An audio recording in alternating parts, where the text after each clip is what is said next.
1 अप्रैल 2026 से देश में कई बड़े बदलाव होने जा रहे हैं, जिसका आपके जीवन पर सीधा असर पड़ेगा। इसीलिए 31 मार्च तक कुछ जरूरी काम छूट गए हैं तो उन्हें पूरा कर लीजिए, नहीं तो आप मुश्किल में पड़ सकते हैं। आइए जानते हैं कि वो 5 बड़े काम जो आपको 31 मार्च तक पूरे कर लेने चाहिए। चेकमेट। चिंटू जी, आप घोड़े भी अच्छे दौड़ाते हो। To good. थर्मोकूल कूलर, सिर्फ ठंडी हवा बाहर नहीं आएगी, आपका बड़प्पन भी बाहर आएगा। थर्मोकूल, इंडिया का नया अंदाज। पीएफ के लिए ये अमाउंट 500 रुपए और सुकन्या योजना के लिए 250 रुपए है।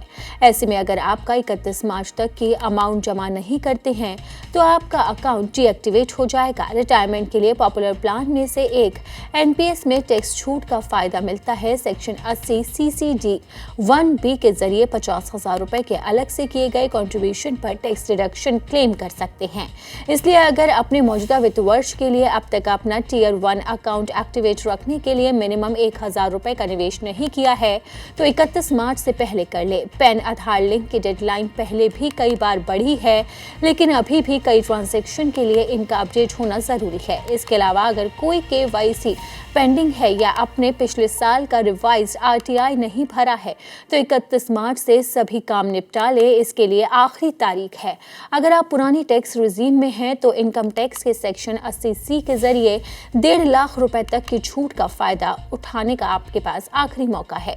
इसमें LIC, ELSS, म्यूचुअल फंड्स, 5 साल की FD और बच्चों की ट्यूशन फीस शामिल है। होम लोन लेने वालों के लिए 31 मार्च की तारीख बहुत खास है। ऐसा इसीलिए क्योंकि होम लोन के प्रिंसिपल अमाउंट यानी कि मूलधन पर सेक्शन 80C में ब्याज पर छूट आप पा सकते हैं।